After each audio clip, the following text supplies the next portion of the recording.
Om.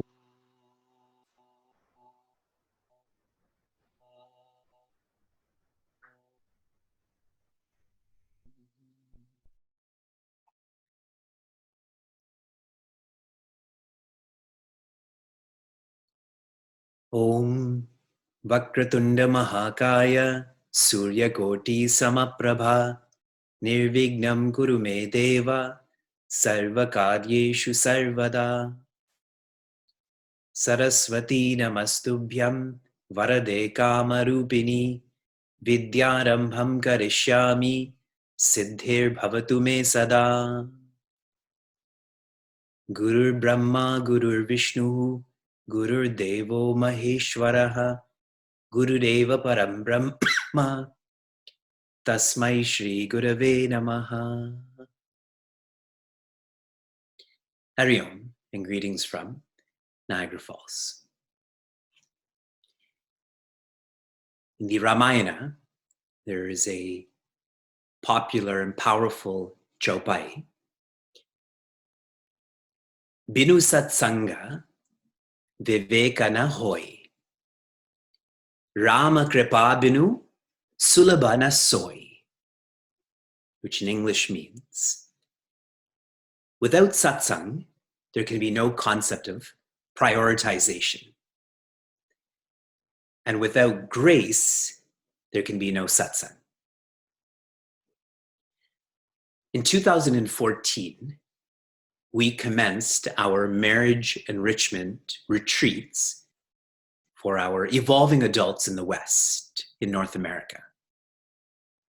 In 2016, we commenced our spiritual parenting retreats for all those in North America. In 2018, we commenced our Chinmaya Setukari retreats. And that same year, in July, we commenced our monthly satsangs, our monthly workshops. And every month, we've been engaged in a Mananam series text, or Vedanta and media, or our wellness workshops. We have access to satsang, which is evidence of the grace upon us. If we didn't have this access, that would also imply that that grace is not there.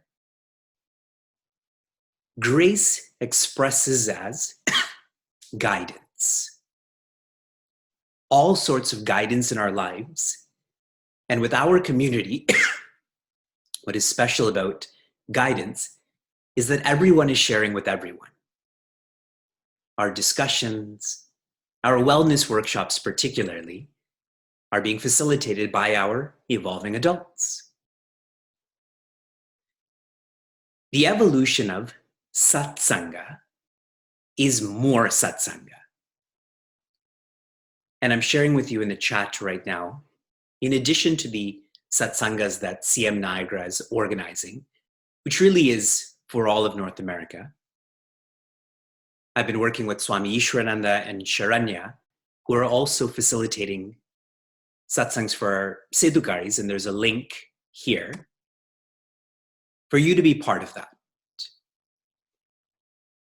Another expression of evolution from our satsangs is to have a seva sangha. And this I want you to listen to carefully. We all have gifts which we can share with our local communities, our local centers, our evolving adults, that's all of you. You've already organized the workers' conference that was supposed to happen in July, but was postponed. Other evolving, I've spoken for 6 hours today. I don't have too much more fuel left in me right now. You can hear the sputtering, yes? Our evolving adults have also started to help out with outreach in terms of our Mananam books and helping unify our Chinmaya Mission websites. Our Setukari team which thus far has been Pooja and Sheetal and Supriya and Vineet and myself, we've observed during these challenging times, the coronavirus, people are struggling, people are really feeling hardship in terms of their mental health. This summer, I interacted with a lot of youth, our J-chicks, and many expressed the stress and anxiety that they're feeling, and they don't have resources, whether people or opportunity, to help with their mental health. So what we've thought about is creating a mentorship program. All of the evolving adults, that's all of you, to begin to mentor our youth and our young adults, our J-chicks and our chicks. We hope to commence this during Navaratri, and in doing so, any of you who are interested in being a mentor, any of you who have ideas on how to make this Seva Sangha more efficient, more effective, then do email us. And I'm sharing our team's email address with you in the chat right now. I'm very much looking forward to, we'll use that second email address that I had shared. I'm very much looking forward to seeing how we come together through our Seva Sangha. My final point. I've talked about Satsanga and our Seva Sangha. Now, today's wellness workshop.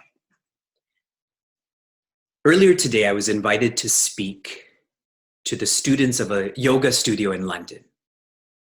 And they're going through 200 hours of yoga training, and they wanted to know about Bhagavad Gita. So I shared with them from the Mahabharata to the Nashta Moha, where Prince Arjuna becomes clear about who he is. And then we had a dialogue where they had a chance to ask questions. And every student asked me questions about, how do you practice yoga? How do you live the Gita? When there are systems in your workplace, systems in your family that make this so hard, how does any of this become real? I was moved by their questions, and that is a fine introduction into Shanthakumar. Shanthakumar is deeply immersed in the world, academically, professionally, familially, yet has not succumbed to being worldly. To hold on to Dharma when there's so much adharma around is special. And this is why he is going to be facilitating this month's wellness workshop. I've known Shanthakumar for probably more than 10 years now. I think we met in 2011. So we're approaching 10 years at the Global Chick Camp when I had brought our yatris there. And I'm quite happy that he's shifting from the Eastern Hemisphere to the Western Hemisphere, and that too to the Northeast part of America. So we're fairly close, emotionally and physically. Shanthakumar, thank you for making time to guide yourself and to guide all of us. I will put myself on mute. You take over.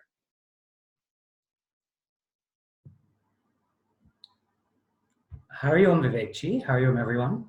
Thank you for the very kind introduction, and I'm really grateful to be here as fellow seekers with all of you to share a bit of my journey, and to the extent that's relevant, to hopefully share insights on how striving to live a life of Dharma has been a valuable guide professionally, personally, and spiritually in this journey. So I'm going to start off, and I thought I'd split today's discussion into the following components. Firstly, to give you a brief background on myself and the journey that I've taken through this, guided by the valuable teachings and teachers from the mission.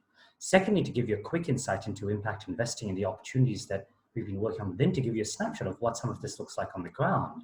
And then finally, we have a brief breakout group session at the end. So a brief background on myself and my relation with the mission. So I was very grateful to be involved in the mission, I'd say actually prenatally, where my parents actually met when my dad was a Yuva Kendra, helping organize Gurudev's talks in Singapore in the 80s. And I think that was something which brought my parents together and, since shaped our lives, where we were in Bal Vihar and Junior Chek and so on. And why I think that's useful context is I think the grounding that my parents gave us through the mission has been very valuable in providing a compass in some of the key life decisions I've had to make. I guess, and where that has particularly shaped me is this idea of striving to live a life of Dharma has always been a compass in that journey. Is it something I've always been able to live up to? No, but I think to a large degree, it's something that has guided some of those major inflection points. Currently, what I do is I work in a field called impact investment. I'm a partner in an investment bank that basically raises capital for companies and projects with a positive social and environmental impact. And there's a funny story with Vivekji I have to share, where once I was staying in the Mumbai ashram in Palai at Sandeepani, and Vivekji sees me walk out of the, I think, Chinmaya Vihar in a suit to go off to a meeting. He goes, "What are you doing here? This is where people come to renounce, not to go out and make money." I said, "Vivekji, I'm trying to bring these two together," where ideally what I was doing was going for morning satsang, going out for meetings in Bombay and coming back in the evening for Aarti in the evening satsang. I still remember Vivekji's talk on living Sandeepani. And that's very much something that I'd say I've strived to do in the work we do. And impact, and I'll share with you in the second half of my talk how those two have come together. But the path to currently what I do in impact investing was not necessarily an easy one, and definitely one with a few difficult decisions to make. So I started my career as an army officer. So I was the commander of a strike team in the Singapore Armed Forces working in counterinsurgency.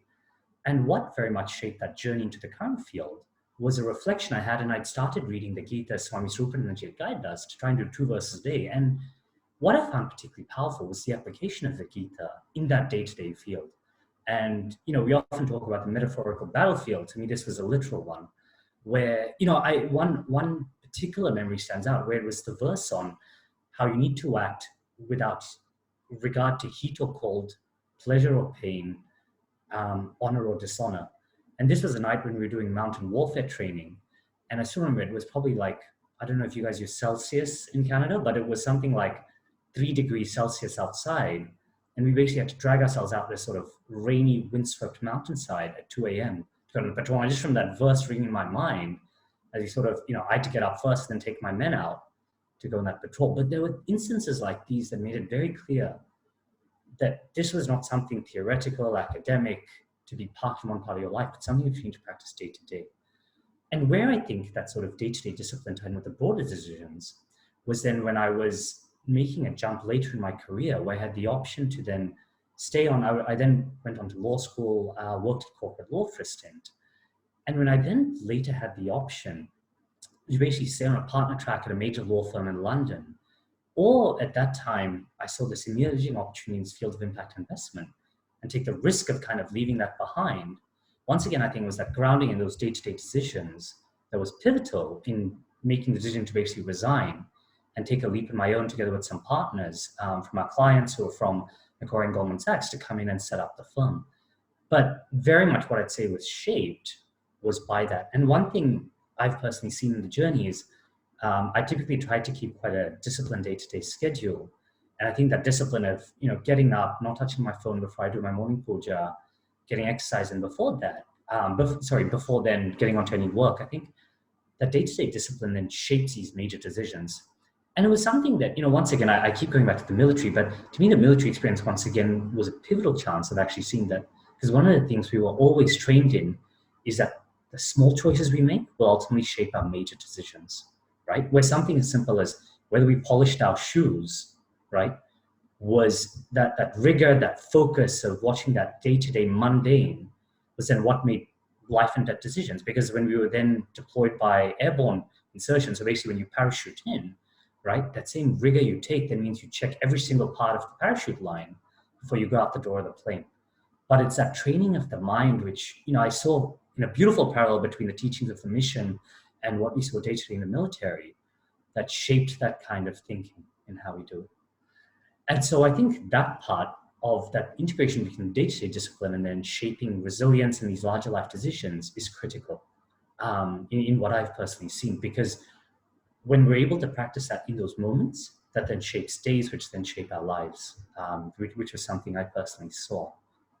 And now I'm going to briefly, and I guess one other thing that I've sort of seen along this journey is I still remember, I think Vivekji was at that camp, I believe it was at Taittiriya Upanishad, and I still remember Swami Swarupanandaji's teachings during that, which were the three aspects of the day, which was Swadhyaya, and it was basically to study, to teach, and the teaching is not necessarily sort of a one-to-one academic routine, but to actually spread that knowledge and finally to practice. And I think those three aspects, I really took away from that camp that I was grateful to meet Vivekji at on then practicing that day to day for the last, I guess now sort of about 10 years in sort of keeping that day to day. In terms of resilience, there was one other teaching from the Gita which particularly stood out in stress management. So to give you a bit more insight into the role I had in the military, so as a commander of a strike team, you're basically the one who gives final clearance for airstrikes called close air support, where when either a fighter plane or attack helicopter turns in, you have about 24 seconds to decide whether to clear strike or to say no joy, which means to turn it off. The consequences of that are basically a life and death decision, where if you clear strike and civilian casualties are made, that's on you, and you are potentially liable for a court-martial. On the other hand, if you deny the strike and then your forces are overrun, then actually it's, that ultimately is on you as well. And there was this one verse from chapter 3, verse 30 of the Gita, which is, Mai sarvani karmani sanyasya dhyatma chetasa nirashir nirmamo bhutva yudhyasva vigatajvara, which is renouncing all regret of the past, all anxiety for the future, and fear in the present, do you fight or battle? And that was particularly pivotal because for me, that was an approach to stress management that I've taken both in the military and since even in corporate law in our current work, where being able to center holding that moment, to deny any junk that's coming in the mind from what's happened in the past, any anxiety over what might be coming, what the consequences of this action, but not leaving aside the objective analysis of it, and letting go of any tension in the present from, worrying about what's going on, what's behind me, etc. That was pivotal in being able to bring my mind, body, and soul wholly there in making those life and death decisions. But even subsequently in stressful situations, whether it was pushing through an M&A in corporate law, etc. So that has been one particular teaching that has really kind of hit home in maintaining resilience and focus in that moment. What I'm now going to do is quickly turn to a presentation to briefly share a bit of what impact investing involves for those who are interested in the field, share that insight. So I'm just going to pull this up now. One moment. This should hopefully be showing. No? If everyone could just give me a thumbs up that the screen's showing. Okay, thanks, Sheet. So our firm is called Global Impact Partners, but I thought one interesting thing to also share was actually the inspiration behind our logo and mission. So this is the last verse in the Bhagavad Gita that's given by Sanjaya, where he says, Yatra Yogeshwara Krishna, Yatra Partha Dhanurtara, Tatra Shir Vijayo Bhutir, Dhruva Nitir Matir Mama, which means wherever is Krishna, the Lord of Yoga, wherever is Partha, the Archer, there are prosperity, victory, progress, and firm policy. This is my conviction. And this very much shaped my thinking, and particularly Gurudev's commentary on this verse, which actually describes the importance of bringing together the spiritual with the material in the action of what we do. And I actually got one of the Melbourne chicks at that time, while she was a Setukari, to actually help design our logo, and she beautifully was able to bring this to bear, where the northeastern orientation of it was very much, if you see the previous photo, aligned with the position of Bhagavan Sri Krishna and Arjuna, facing up with their conscious, ready to act. The deeper blue represents Bhagavan Sri Krishna provide the teaching to the lighter blue Arjuna. And what the cogs of the wheel represent is the willingness and readiness to act, ultimately bring about those goals of prosperity, victory, and firm policy. Our mission is very much shaped by the teaching of the mission, which is to dedicate ourselves to serving people on the planet through impact investing, and ultimately use our skills to build a better future. Now I'm going to briefly dive into an insight into what the field is about. And we cover a number of sectors, including infrastructure and urban development, healthcare, sustainable technology. And I thought this is useful to share insights and what people may find interesting. just a quick view on the global market. Currently, impact investing has grown tremendously, where there's currently about $715 billion US in the market in terms of what's out there. The question is, and how do we put this to work to ultimately serve people and the planet? So we focus on mandates that contribute to achieving the UN Sustainable Development Goals. And I bring this up because this is relevant for a number of people who may work in corporations, other entities, where globally you see an increasing focus on trying to align objectives and reporting against this. So an example of the work we do, this is an example of a project we're working on in Bharat, in Mumbai, where we've partnered with the Singapore government and the organization there, which actually helped lead Singapore from what was a malaria-ridden swamp in the 60s my grandparents grew up in, to modern metropolis, to say in a sustainable way, to actually bring that to Bharat, where we're working on building this 1,200-acre project that's aligned and measured against these sustainable development goals.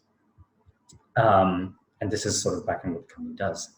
And of course, aligning that with planet, people, and then profit. And taking this approach has been pivotal, and of course, ensuring the profitability, where ultimately being able to integrate sustainability makes it a more attractive project for people to live and work in, but also fundamentally reduces our footprint and operational expenditure within what we're doing.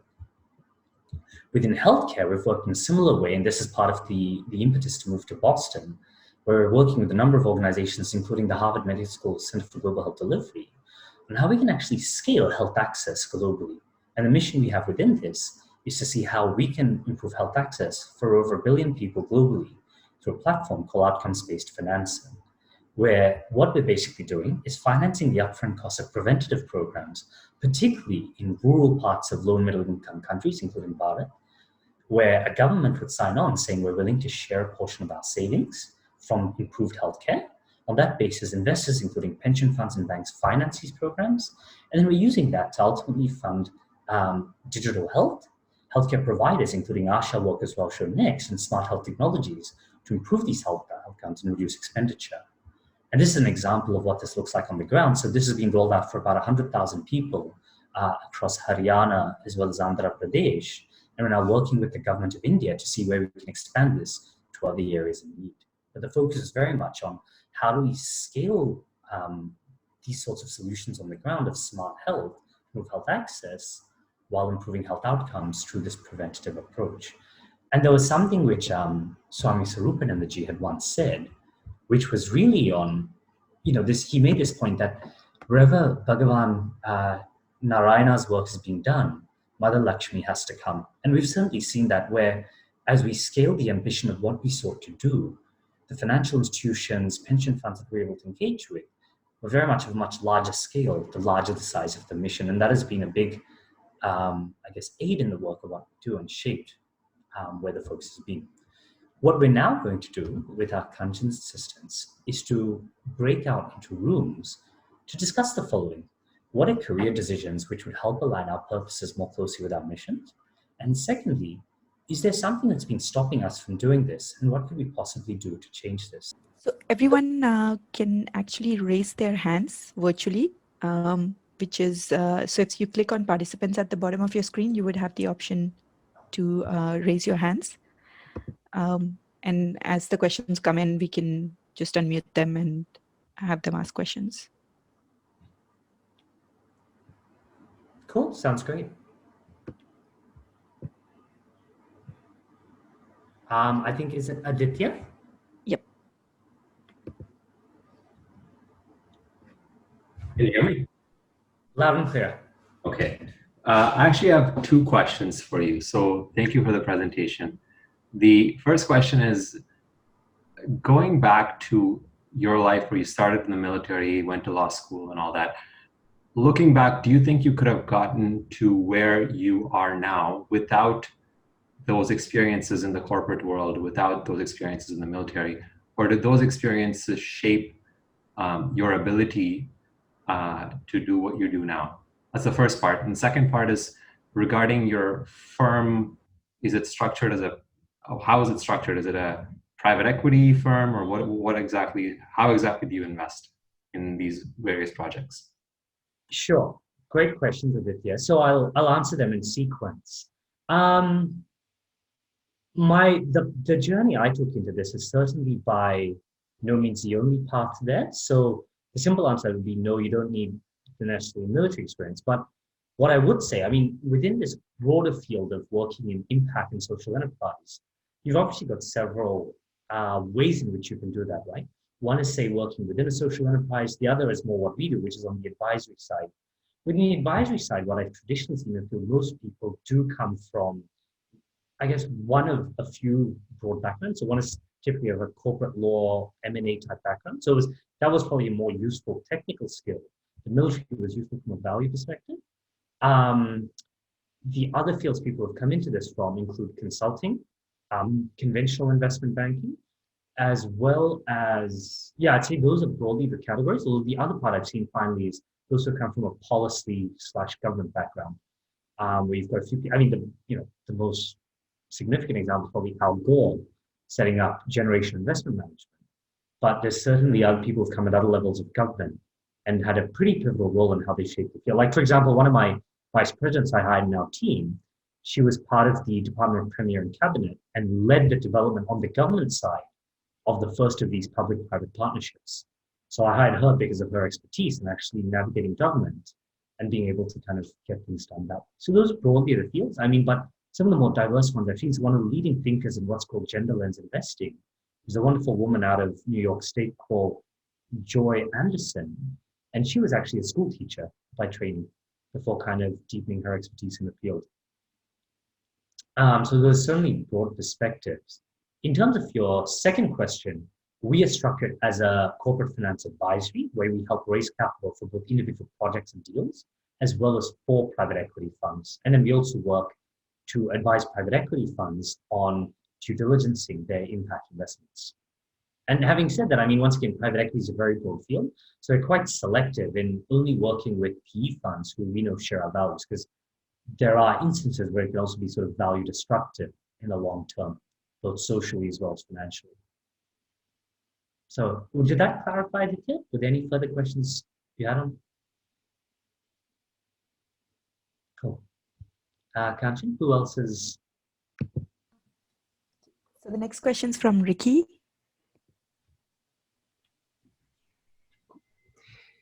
Hey, Shanthakumar. Thank you very much. Can you hear me? Sorry. Yes, yes. Hurry on, Rishi. Okay. Ricky, we can hear you clearly. Cool. Thank you very much for sharing the story. It sounds very much like Forrest Gump, the flow. So thank you very much for sharing the story. Very inspiring. Like Aditya, I have two questions as well.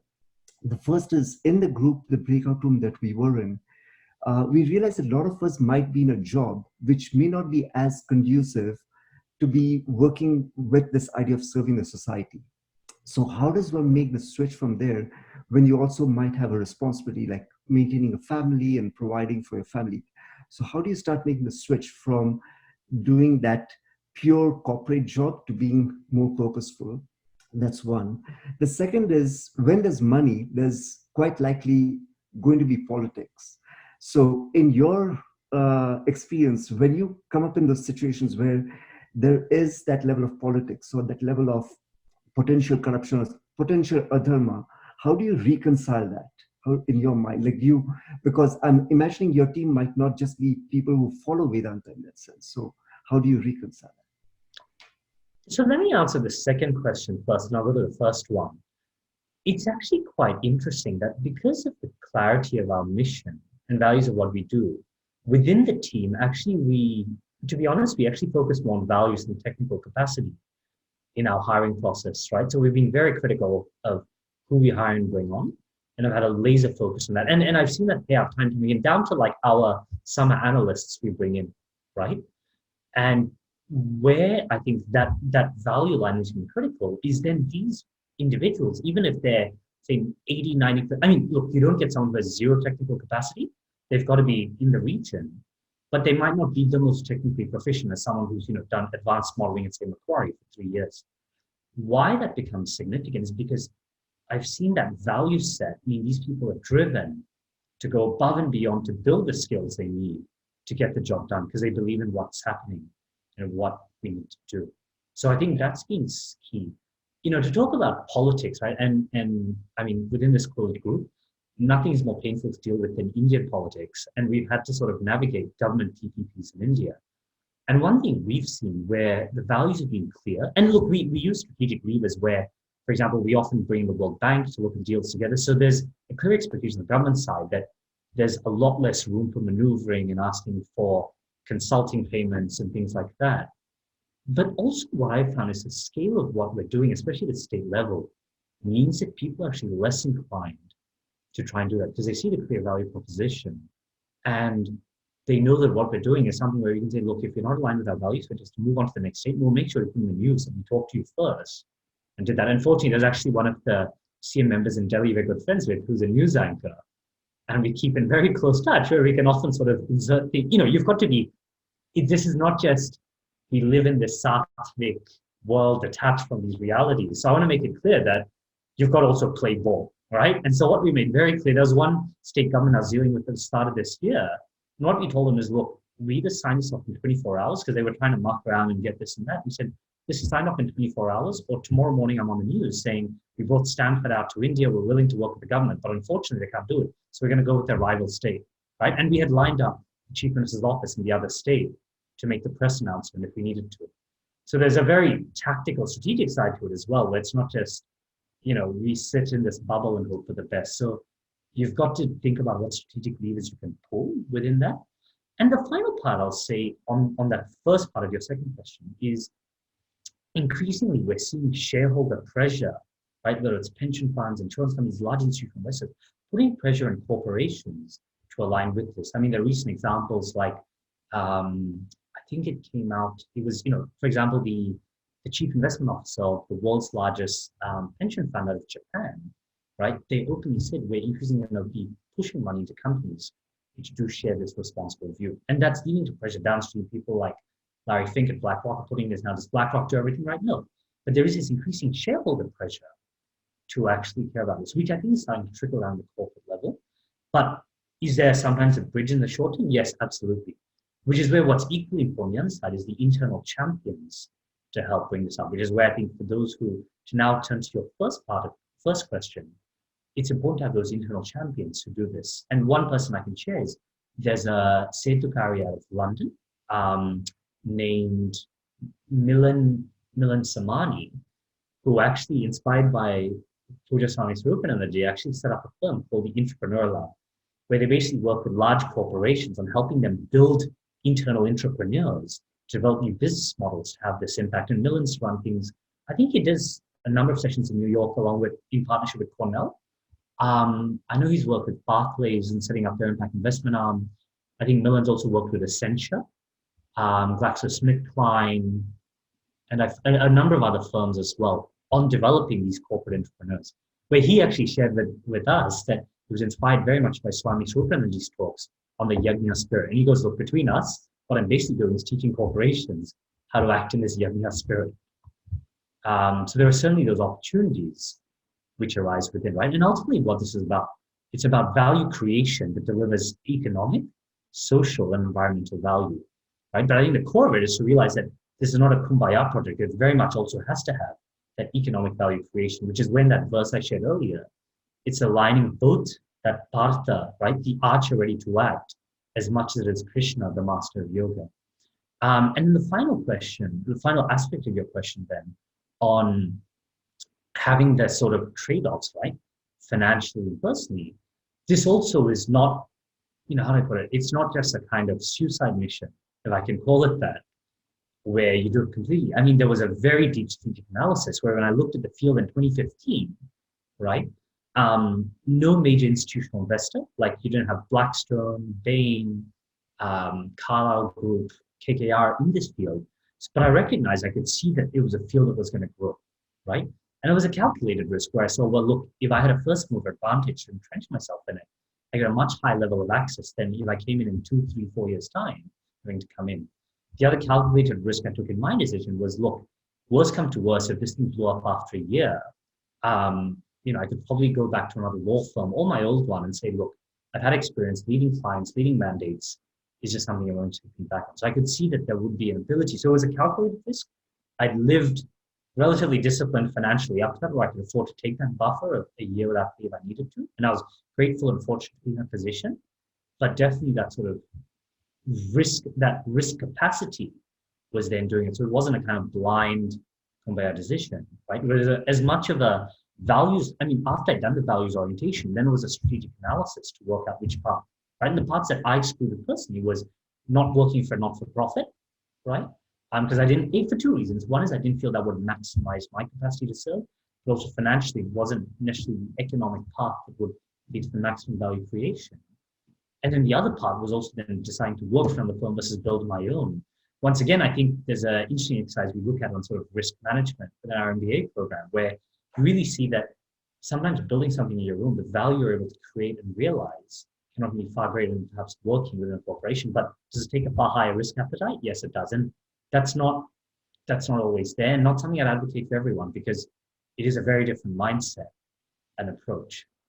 So I hope, Ricky, that was useful. Was that comprehensive, or was there any follow-up? Okay, cool. Was it Kanchan? Was it Madhav next, or someone else? Yes. Yeah, Madhav's next. So I'm just unmuting you, Madhav.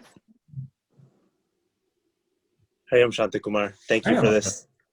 My question is, what are the core values of your organization, and how do you navigate, how do you ensure that those core values remain strong continuously? And then how do you navigate situations where you come in external conflict with your values? Sure. Great question, Madhav. So our core values, right? I mean, at our core mission is serving people on planet through impact investment. And where that translates into our core values are then professionalism, first and foremost, which has a number of manifestations, right? We always put the client's interest before ourselves. And that sometimes lead to very direct economic trade-offs, right? There was once a deal we're advising on where if we'd structured a way that would be more profitable to us, we probably would have lost the client about 1 or 2 million off their valuation, but ultimately we would have probably made an extra 200,000 in fees for us as an advisor, right? But we said, look, this is very clear. It's about building a long-term relationship. And so we're going to do what's best for the client and not put ourselves first, right? And I mean, legally, as a corporate finance advisor, you don't necessarily have a fiduciary duty. And so that was easily a call we could have made. But I think for us, we value that long-term relationship building in what we do. The other values we have are also integrity, in that we have a zero tolerance policy for any breaches of that. And even minor things where there are advisors we sort of cut off because of things they've done not with us, but even externally that we did not agree with, right? And I think what's interesting in the impact space is that actually ties into your intrinsic value as a firm, because that ultimately, that brand equity you build through that is pivotal in any kind of exit valuation you drive. So it does have a direct financial impact. And I'll give you a very tangible example where that hasn't happened. So some of you may be familiar with a private equity firm called TPG. And TPG had this fund, has this fund called the Rise Fund. And what happened was the former head of that was actually caught up in, I don't know if you guys recall this, but there was a scandal out in California where people were basically paying colleges to, hire their kids as athletes when the kids weren't athletes, as a kind of backdoor in. And he was actually prosecuted under that, successfully, I believe, but he was forced to step down. And for about a quarter, TPG's fundraising just went flat for the next iteration of that fund, right? And they had to basically restructure the whole thing, get back on. But at a direct economic impact with that, what I would say, and people may disagree, but that lack of integrity on that part. So I mean, for us, we highlight examples like this within the team to make it very clear that we tread on a razor's back, and it's critical that we navigate this. Now, the other financial ways that ties in is we reject about 7 to 8 mandates for every one we take on, because we're very clear that we do not want to tarnish our brand for taking less than that. And I guess that leads to direct financial impact, right? I mean, there are lost potential revenues off that. But for us, that's a long-term brand building exercise. But it's important to build where we stand long-term. And I think where that payoff has happened, it's meant kind of institutions we work with today, the organizations have aligned with us Because I'll give you one other clear example that came up. So right now we're negotiating a partnership with the UN, and there's this incredibly rigorous due diligence process they put you through for that partnership. But because of those choices we've now made in part, and we never envisaged having a partnership with the UN, but that has paid off today, where actually that diligence has been pretty smooth and streamlined because of that sort of laser focus we've had on our values, the mandates we take on. And it also then becomes finally a competitive advantage where you can distinguish yourself from other corporate finance firms. Where I'll give you an example, the first project I shared, which was on the $5 billion development in Mumbai, the reason we got mandated over a much larger bank like say Goldman Sachs or Macquarie or JP Morgan was directly because of our values. And the chairman said that to us, where he goes, look, we've easily got all these guys pitching to us, but we'll mandate you on this because we see that value alignment in what you're doing and what we believe. So I think that's where there are both definitely costs, but also potentially benefits in that type of an approach model. So I know that was very much focused on our industry and what we do, but was that as relevant in sort of your field and what you do, Madhu? That explanation?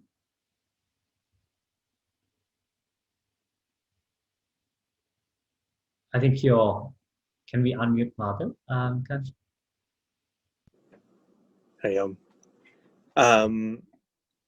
It was more, so I work in a very different field. Right. It was more of in relation to self, in terms of just always kind of, keeping values, like you use the term keeping values laser focused, and I kind of am trying to see how I can reflect from doing it at an organizational perspective to a personal perspective. Sure. So yeah, no, your answer is very satisfying. Glad to hear that. Who is next, Kanchi?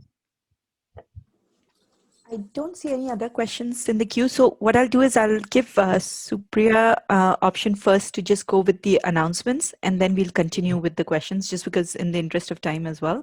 Yeah. And I see Sharanya and Sneha have questions, so we'll go to them after Supriya is done with the announcements. Sounds good. Hari Om, everyone. Thank you, Shan, for enlightening us with all of your experiences. So I just have a few quick announcements. We have a number of events coming up for our CSK group. First up, in October 1st, we have Vivekji's registration for the inner immunity courses, and that's going to close on October 1st, so please register for that. And we will, yes, I think Gunchan has posted the website that will have these posters there. So please register for that. That closes on October 1st. On October 3rd, we have a spiritual parenting workshop as well. That is open and available to any and everybody. Doesn't matter if you have children. It's for parents, parents-to-be, grandparents-to-be, etc. Again, that will be October 3rd.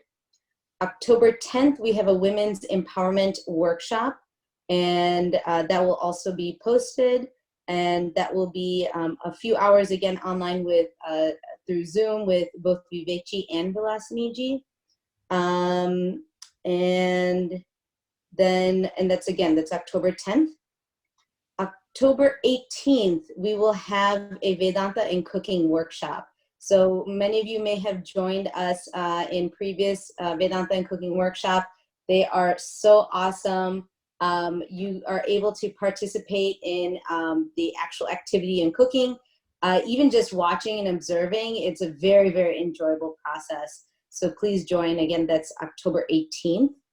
And then December 1st through 4th, we have our happiness series, our fourth one on cheerful parenting. And we will be releasing that poster on October 1st, so please keep posted. And if you have any interest in being a part of our email listserv or being on the Chinmay Niagara CSK WhatsApp group to basically keep update with any of this information, and all the information will again be on the Vichara Gurukula website. You can message myself and I will put my email address on the chat group. And with that, Kanchan, and if anybody has any questions about that, they can also email me as well. And Kanchan, if we can continue with the questions. Okay, will do. So most of the links are for the ones that Supriya spoke about. They're all in the chat, so you guys can access those. The last two, obviously the posters have not yet been released, so that's not there, but they will be there on the Vichara Gurukula website. So next we'll go to Sharanya. So you can go ahead, Sharanya. Hariom, everybody. Hariom, Shan. Hariom. I have a two-part question for you. One is, what's the biggest change you've noticed in yourself when you've realigned, right, your work with Dharma? And the second part is, what have you needed to let go in order to realign yourself? Great question. So let me start with the second one, and I'll come to the first, all right? So I know when I was making the decision to leave corporate law, one of the most important things to let go was, so, I mean, for context, the firm I worked in London for Herbert Smith Freehills, they would basically recruit 6 students every year from Australia to the London office. And it was a pretty competitive process, and one that, you know, a lot of us gunned for. So the most important thing to let go for me was actually, I found was the hardest thing to let go was actually like that sense of all my friends thought, hey, that's a great opportunity, very prestigious name, etc. So like get into that is tough. So letting go of that kind of, I guess, baggage I was carrying of what that like had represented, I think that was a tough thing to let go of. And the other tough thing to let go of was probably that sense of security and to have that kind of faith. Right? And once again, I emphasize this thing that this wasn't just a kumbaya calculation. Obviously, there was, you know, how do I put it, a calculated risk. But, you know, and Swami Swarupananji touched on this beautifully during the Outthink Uncertainty Pachagovindam talks, right? Which is that often we lean on the sense of security we may get from an organization, institution, etc., right? Whether it's that sort of salary. And so I think that was really tough to let go of. So I think leaving go of that need for that sort of security and having some faith along with the calculated risk, probably the toughest things to let go of. In terms of what's been the most valuable thing to gain out of it, I think it's that deep sense of inspiration and purpose in our work where, you know, I honestly wake up every morning excited to do what we do, and sometimes work till 4 a.m. excited about what we do as well. But definitely that sense of purpose in our work is an incredibly enriching and fulfilling feeling.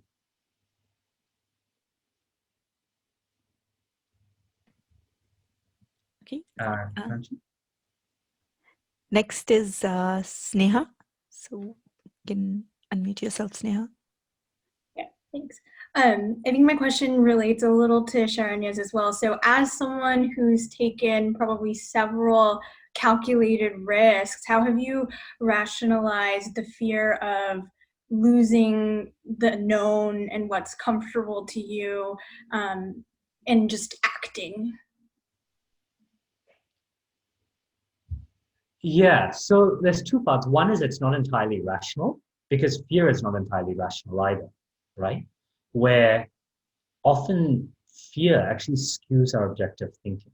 So what I mean is when you literally, you know, if you want to talk in economic terms, you do like a game theory payout table, right? And if you look at the calculation and the probabilities within that, even then I'd say it probably skews towards we sometimes are willing to take less risk than is sometimes rational.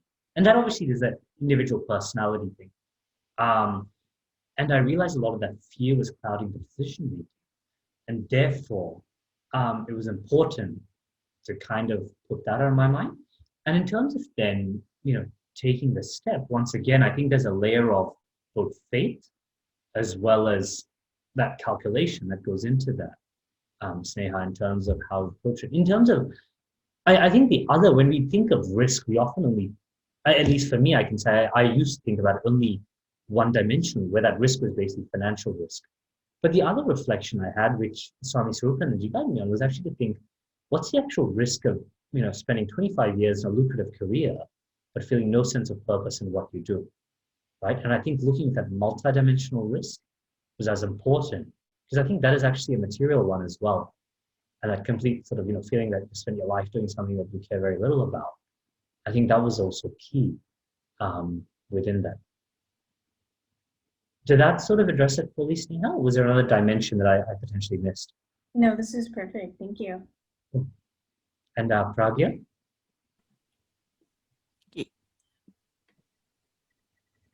Hi, Pragya, you can go ahead. thank you so much for this engaging discussion. As I mentioned earlier, this is coming at a really good time for me in my life. But I had a question that sort of stems what we talked about in our breakout group, which is a lot of folks mentioned joining a company because the mission aligned with their own values, which I think I found in my current position, but something I've noticed. So I'm in a very like client-based organization at a clinical research org. So I've been struggling with the idea of upper management sort of pushing like revenue and increasing projects, and whereas I'm in this line of work to advance science and help patients and clients. So I'm sure this is something that's come up for a lot of people, but if you've experienced this battle between, you know, the values of the company maybe not always aligning with your direct work, how have you navigated that? Sure. So if I understand correctly, Pragya, what you're trying to clarify is where sometimes there are these external commercial and other pressures that may skew decision-making within an organization. But you've obviously been there with a different, I mean, not necessarily a fully different, but a set of values which may not be 100% alignment all the time with that. How do we navigate that? Is that, yeah, cool. So, I mean, look, even within our firm, right? I mean, what's important is there are hard lines that you don't cross, right? That are set in stone, right? That we do not compromise in certain things. But then within that, right, do you need to make sometimes commercial decisions, right? And the answer is absolutely. So this is not, you know, to make it very clear, this is not this sort of perfect, ideal working situation. I mean, we still have to manage our income statement, right? Every month and annually as an organization. I need to keep actually hired and working. But at the same time, you know, there are certain trade-offs which we just will not permit as an organization. And I think that kind of aspect is critical in how we kind of manage things. Now, even within an organization, right? I mean, let me turn back to my former role. So even in corporate law, and it's not that corporate laws are lethal. I mean, certainly I would always work to get staffed on like our renewable energy advisory deals, etc. But there were times where you're stuck doing a portfolio due diligence review for 5 days straight, right? Which is basically going through a tedious stack of legal documents. Make very little sense, which I think there's two parts of this, right? One is obviously this higher values alignment, but the other part is I think bring that value into everything we do. And to me, the way I would treat that is effectively as a sadhana, to kind of see how I could use that to focus my mind, right? It's honestly one of the most mundane things you could ever do. But to see how do you keep that discipline and focus in your mind in each one of those documents you go through, right? So merely to treat that like a meditation session, right? And, you know, and I mean, even in the military, to give an example of something that's completely not seeming values aligned, one of the things we'd often have to do is actually clean the toilets, right? And I would always volunteer for toilet duty because to me, why I found it interesting was two things. One is a way to break down your ego, cleaning a urinal used by 30 men every week. But importantly, it actually taught, I mean, for me, that was a way of actually disciplining, to let go of my physical likes and dislikes, right? And so I bring that up because even within an organization, there are going to be things we don't like doing. But of course, one is as high values. I think the other equally important sadhana in all this is actually letting go of those likes and dislikes. And there are often things we do at the individual level that can be important in doing that, in kind of continuing discipline, so finding ways to cut through that. So I bring that up because it's important to recognize this isn't all this sort of high, like great, inspiring stuff. There are often these grinding things we have to do that equally are valuable opportunities for sadhana. But of course, the final caveat in all of that, where you do see a lack of integrity, like if your CSO was pulling out, sorry, a CRO was going and pulling out a Theranos, obviously it's important to have the courage to speak up, which I don't think they're doing, and I don't think that's what you're insinuating. But I think equally, right, that's the final caveat in all of that, you know, don't let things go by just because the superiors think of it. Like I would often speak up, whether it was in the military. There was once a general who ordered an airstrike, which I denied because I felt there was too much collateral risk in it. And then similarly, within corporate law, there are often times on deals where I spoke up even as a junior lawyer to the partners where I said, hey, I don't think this is right. And they would value that later. Because that integrity and that courage to speak up actually means a lot in organizations where people often just go along with things because we feel we're too junior, etc. And I mean, the most striking example that I read a case study recently about the Challenger disaster. There was one of the junior engineers who actually picked up those phone damage on it. And he spoke up and we actually got to listen to the recording of the call, right? And you see the supervisors just kind of cut it off. And that was ultimately the fatal flaw, which led to the Challenger space mission, killing all 7 astronauts on board. So I'll sort of hope that answers the target. So thank you so much, Sean, for being here with us. And we really enjoyed the session. And this will be available as a recording on YouTube shortly. So Hari Om, thank you everyone. Hari Om, everyone. Good to see all of you.